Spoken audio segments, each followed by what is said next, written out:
Welcome, everybody. This is the next episode of BVS Film Productions Final Cuts.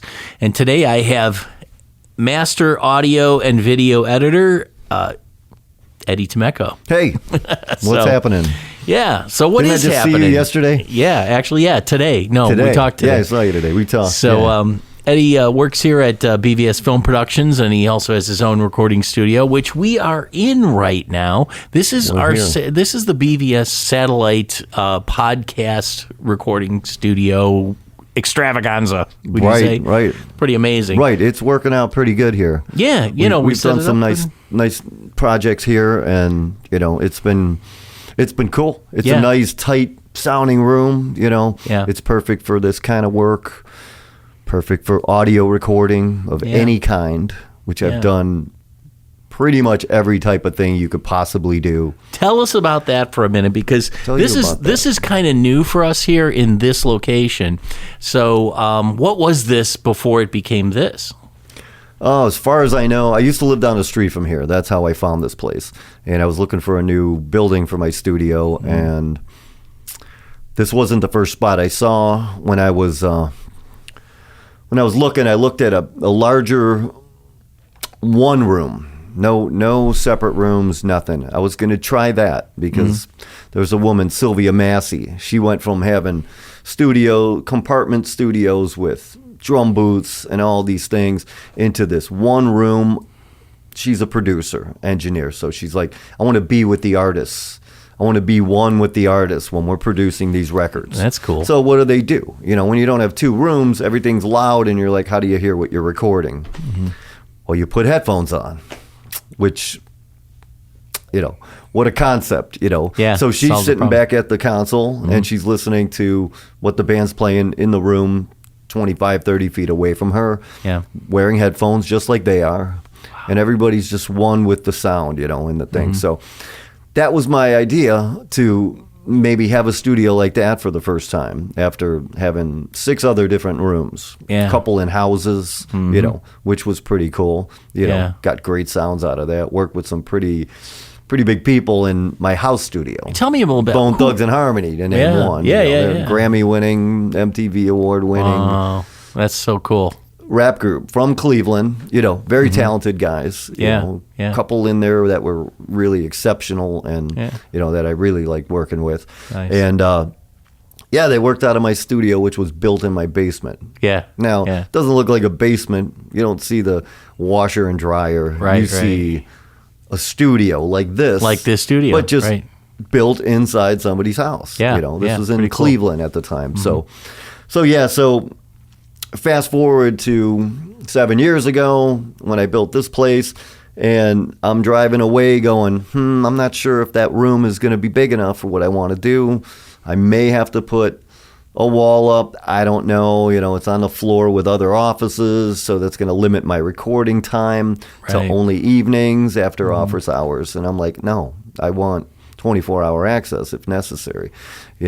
When the time comes, when I need it. Like we're shooting this during the day right now. Right. So, that's that. But so I'm pulling away, and I drive past this building, and on the other side of the building it said for lease. And I'm like, oh. I pull back, looking in the window. I see what I could see through the window. I saw separate rooms, doors going into other rooms, and I'm like, I got to look at this. So I called the owner, the landlord, and I said, hey, when can I come and check this out? He goes, stick around. I'll be there in 15 minutes, 10 minutes. He's probably here in 5. Great guy. But anyway, shout out to Dean. Dean's the man. Anyway, so I did some modifications, put a observation window in so I could see the band when I'm recording in the control room. And well, I got to tell you, some of the stuff you do is unbelievable. I do not know how you get the drum sounds you get in this studio. Sweet. I'm serious. I've listened to these and I'm like, holy crap. It's like, it sounds like anything on the radio. I mean, it's right there. Perfect. Well, that's my passion, since 1984, technically 84, I actually started making money recording music. Just graduated from high school, moved to California, worked out of a recording studio as a security guard. guess what the fringe benefits was? Recording my singer and I in the studio on tape. I thought you were going to say chicks, but that's Chicks. that's bands. That's bands, right? Yeah, bands. So, yeah, that was Wait a the minute, I fringe. didn't mean to say chicks. Sorry. Girls. Women, is that, girls. Is that okay? Yes. All right. Well, I mean, we can go off on tangents yeah, anywhere you it's want. good. But technically, I started making money recording music, and I loved it. I got bit by the bug, like they say. Nice. And it's like, hey, how do you get it to sound like your favorite song? Right. That's a long journey when you don't have Trices Recording Arts program, YouTube showing you how to do anything you want anymore in any field. Yeah. So it was all basically just figure it out on your own, kid. And I did that, and I spent probably close to $400,000 on equipment throughout my career. Right. 84. Technically, I had a commercial studio in 1988, so that's kind of when I started it, and it was out of my house. Yeah. But it was commercial. I was doing commercials. I was doing band recordings, demos, this, that, and the other thing. Singers, songwriters, that kind of thing. So I was doing a lot of work, and it just evolved into this, and I'm still doing it to this day. Good. And I've never advertised for it. Really? That's cool. Which is really cool. So let's talk about some of the gear that you have here. I mean, I'm listening to the things that come out of here, and it's like, wow. I mean, is it like... Well, just like the old adage is you start with a good sound. Yeah. You could put a bad microphone in front of a great, talented guy singing and playing a good sounding guitar, okay? And you're going to get a good recording. You want to know why? Because half of it's what you're hearing. Yeah, right. Not the quality of what you're hearing. Yeah, but, right. Interesting. That's been my mantra, record something that sounds good. Yeah. Now, I've recorded bands that they're rough, but part of my business is that doesn't matter. They're referred from a friend, referred from a client, something like that. Right. Give them the best recording you can get. For them. Right. So yeah, and again, I love, like you brought up, the drum sound. I love getting a great drum sound. Yeah. I have a studio kit here that many people use. Usually all mic'd up. I'm sitting like right where the drum set's usually set up right now. But people bring in their own drums. Right. We give them their great drum sound too, as long as they tune it properly, and they play it well and they hit it with good dynamics, That's cool. Nothing too crazy, you want a good hit. So what about, AI, and you hear stuff about what it can do, and like, triggers and things like, what are your thoughts on all that stuff? That's horrible. Yeah. I think it's horrible. Okay. Yeah. I think it's the music industry looking for a quick way to get a good sound, ship it off, and make money. Yeah. That's really what I think the drum trigger thing originated in. As at first it was cool. Like when MIDI first came out, I'm like, wow, this is cool. Now I embrace MIDI. Yeah. I'm not a keyboard player, but I could play parts on somebody's record. Yeah. And if I make a mistake, I don't have to replay it. I can fix it in the MIDI file. Do me a favor, tell the people here what MIDI is and what triggers are, because some people might not know. All right, so MIDI recording it's a lot like audio recording, but the flexibility after it's recorded is amazing. It's amazing. You can change the velocity of each and every note that you've played. Is it because it's digitized? Is that it's digitized information that represents your performance. Oh, okay, so got it. Like in audio, you get a waveform that shows how your audio looks after it's recorded, and it represents the dynamics of it, and the sustain and the decay and all that stuff. But with MIDI, it's just little dots on your screen showing you each note that you played. Now, if you play a chord, there's 3 to 5 possible notes in there. If you're playing right-handed, there's even more. Okay, and those notes are stacked up and they're slightly off because your fingers may hit them at different times. Which is the beauty of MIDI, because it actually keeps your performance in check. Now, if your timing is sloppy, Another thing MIDI can do, it can fix your timing. Isn't that interesting? If you speed up on a note within I think 100, like 1/64th of the fraction of your measure, you can actually break up like a 64th note. Right. So you can fix these things and leave this realism to it, but you could bring like your chord or your melody together within the measure so it stays in time and sounds good with the rest of the music. It's kind of like half AI. It kind of, you're not actually giving it and say make it sound great, which will probably be what's coming next. I mean, it's sad, but in my opinion, AI as a musician, is based on taking something and creating it out of someone's idea. Yeah, whatever's hanging around on the web. It's a computer basically. that decides, this is what it should look like with all the data that is collected and it has in its banks, whatever. But now, for me, I know we had talked off camera about having it write a hit song, and I don't know, I'm having trouble with that because I always think a hit song is something that's it's just magical. A hook is magical. Yeah. And I think a machine... Not everybody can do it. No, man. And not everybody should do it. Right. Right. I mean, everybody has a chance to happen to write something that lots of people want to hear, Some people try really hard to do it. Yeah. There's guys in Nashville and LA just cranking them out, and they all sound the same, in my opinion. But getting back to the recording and drum triggers. Yeah. So you've got a drum set, a 5-piece drum set. So you got all these different components in the set, and a drummer is physically playing it, and he's hitting every drum that he needs to hit within the song. If he doesn't hit consistently, the drum sound won't sound professional. Okay, yeah. In a rock recording situation like that, but that's okay because in the 80s they came up with ways to take the waveform that he hits of, let's say, the snare drum and replace its sound with a non-microphone sound, which came from his performance, and replace it with a perfect sample of that drum. And that's what the trigger does. And what? And that's what the trigger does. The trigger records the trigger, that. Reads that pulse of sound and says, okay, play this sample now. So it's just, and there were so many devices, samplers and stuff like that. Kind of like drum trigger. EKG, right? I mean, you're putting a thing on it. It's the same principle. Yeah, it reads, and intelligent ones, as they got better, it would pick up on the dynamics and would play that sample quieter or louder, depending on how the drummer did it.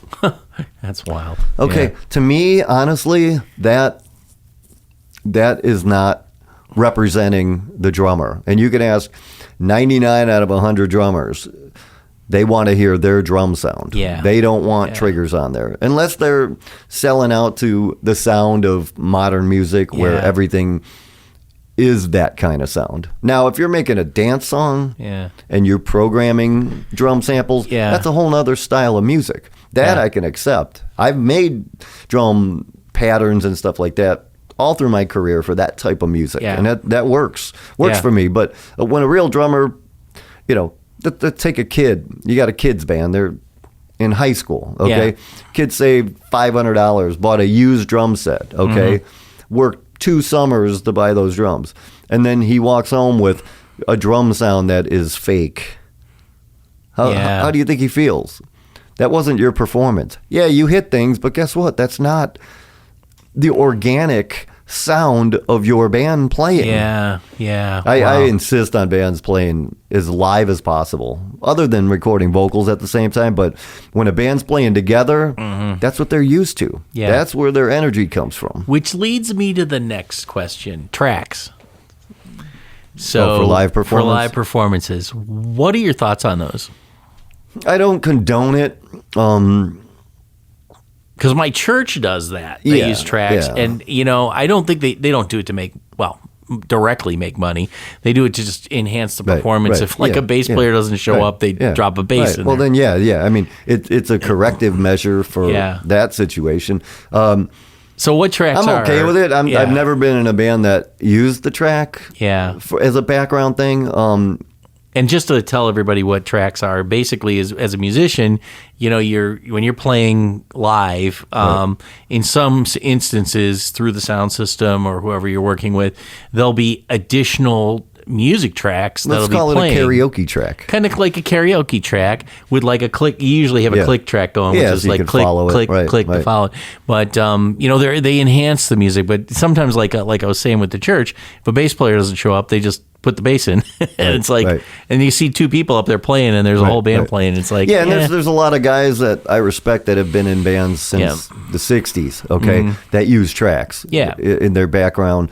Thing, and it enhances the show, and you know the audience knows it, especially these veteran guys that are been doing it for years and years and years. People are like, sounds good.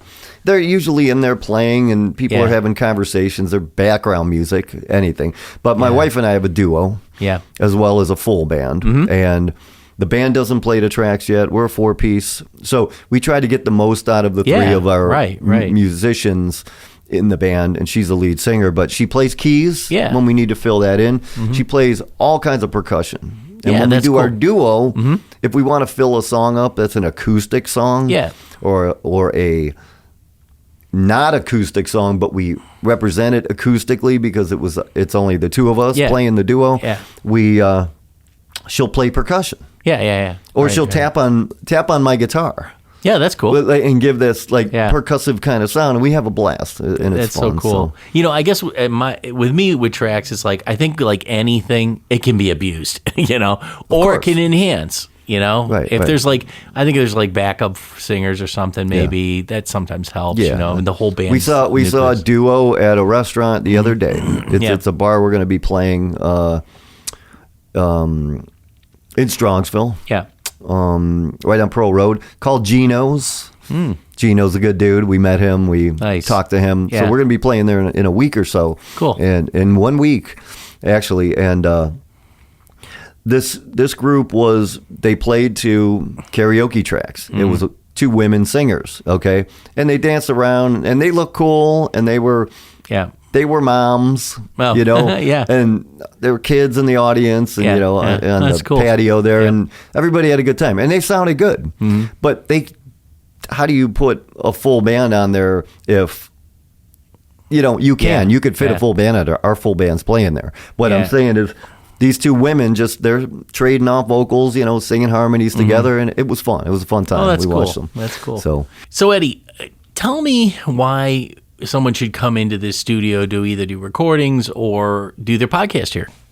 Well, there's several reasons why people want to do that. Not the number one reason, but one reason is our efficiency. You know, we like to get things done. We like to respect people's time and their energy level, because you don't want to drag things out. You don't want things to be like, oh, they're not prepared, that kind of thing. It's very unprofessional. So we cater to people, so we have a lot of repeat business because of that, because we really take care of our customers. You know, that's one reason. Professionalism, okay, professional look, professional sound. We try to achieve that. And we do achieve that every time. I can totally attest to that. I've heard some of the stuff that comes out of this, and we're going to play some later because I want people to know what you can do. Cool. Yeah. Love to have people hear that. Yeah, that's one of the reasons. And I think having a professional environment. Okay, people walk into a studio like ours, and they're like, "Wow, this is a pro studio. This is what a studio looks like on MTV or on YouTube, you know, these professional studios." And you want people to feel that they're in a place where they feel like this was built for them, you know, and the work that comes out of here, you know, it's a testament to how the professional look and feel is to a place. So, you know, all those things, you know, add up, and they keep you busy. You know, and people keep coming back, and thank God for that. We stay busy, which is great. Super. Well, that's great. And so if anybody's interested in coming to the studio here, you can always just reach out to BVS Film Productions at bvsfilmproductions.com or info@bvsfilmproductions. Want to thank Eddie for being here. This has been a great episode and a really awesome place that you've got here, and I think it's going to be great to serve our clients well over time. Cool. Thanks, Dan. Thanks for having me in. All right. Having us talk about what we do. This is what we love. We're passionate about it. So great. God bless everybody. Awesome. All right. Take care. Thanks. Have a great day. Thanks. Bye.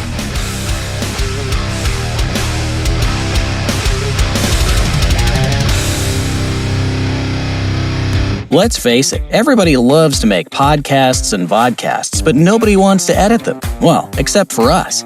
At Premier Podcast Productions, we professionally edit and distribute podcasts and vodcasts for companies around the world.